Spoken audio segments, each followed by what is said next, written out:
Hey folks, and welcome to another Sasoi spikeboarding tutorial demonstration. Today we're going to show you a beginner road, and we'll explain why it's a beginner road. And we're up in Ulster County, New York, near the New Paltz area. A fantastic place to spikeboard.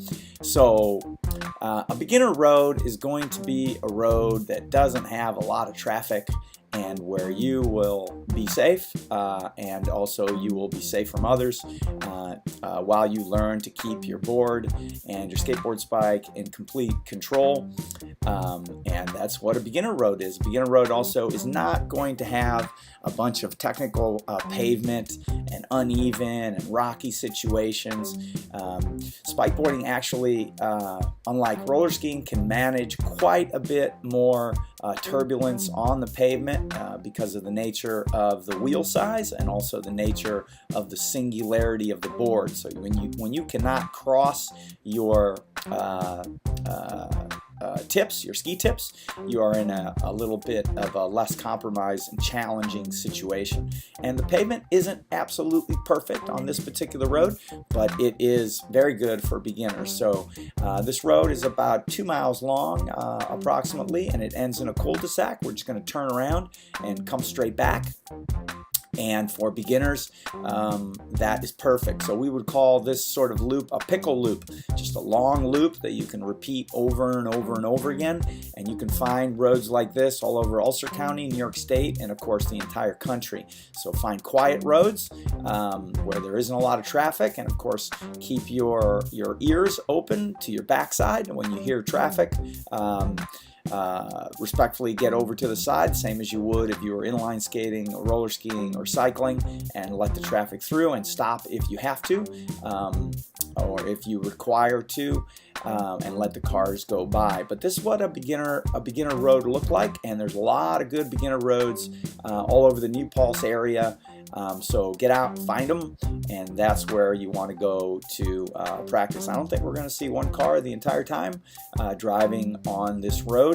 And of course you also want to pick the best times when the lowest traffic is going on. And as you can see, this particular road has a little bit of a high side. So we're climbing just a little bit, and the two strokes that you're going to be seeing here, of course, that's the stand-up spike stroke, and that is going to happen on both sides. It's going to be execution on both sides of the board. There you go. There was the switch, and it's always on the front side. There is absolutely no power whatsoever on the back side of a stand-up spike.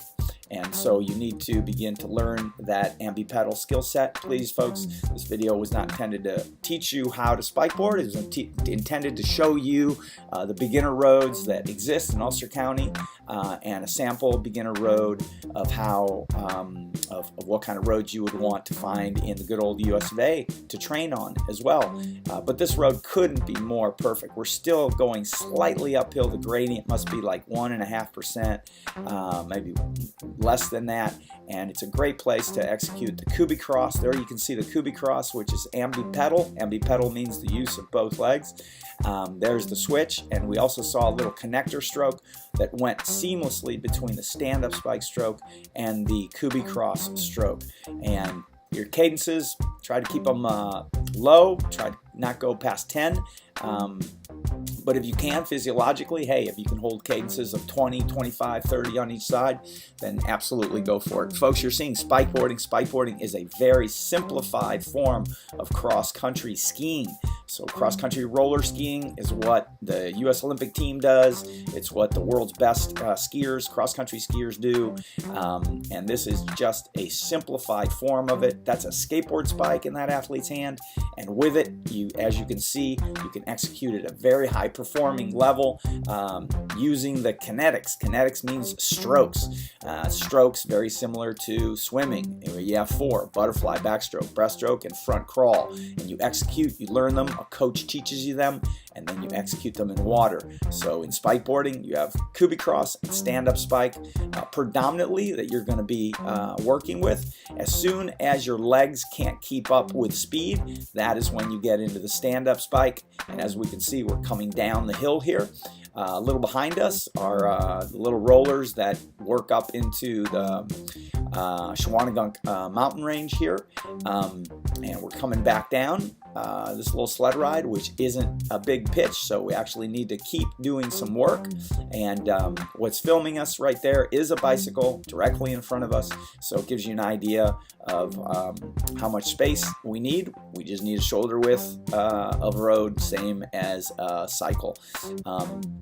There's a stand-up spike stroke, and of course the gear is optimized for spikeboarding, inclusive of the board. Mind you, check out the fenders, and fenders are critical in spikeboarding because you cannot step on your wheels and you don't want to nick your wheels with the spike. The spike tip itself, folks, it comes from cross-country roller skiing, as we mentioned before, and so Olympic athletes, nationally ranked athletes, world-class athletes, collegiate athletes at Dartmouth. Dartmouth is the #1 cross-country skiing school in the nation. They will use that carbide steel spike tip at the ends of their skis. For crying out loud, roller skiing is done by the New Paltz High School, and it's been going on for many years, and that is what they use. The same tiny little 2-centimeter carbide steel spike that powers this athlete, powers skiers worldwide 70% of the season.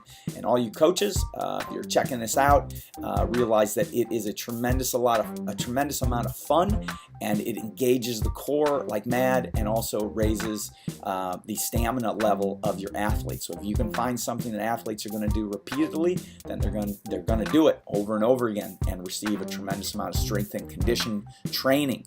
So if you could turn all of your middle and high school field sport athletes into cross-country skiers, you would benefit tremendously. Only roller skiing is challenging. It's challenging, same as butterfly. It's certainly worthy, and this athlete cross-country roller skis amongst other transport sports. All of them are lifelong, and some of them are full body. The cross-country skiing, of course, is full body, and so too is spikeboarding. So if you can get kids into spikeboarding, you're going to get a big benefit in fitness. It's going to help win field sports of all kinds. So we're coming here to the end of the road. Folks, we hope you've enjoyed this video. Spike hard, spike often, spikeboarding, the sport of balanced strength. We'll see you at the next one.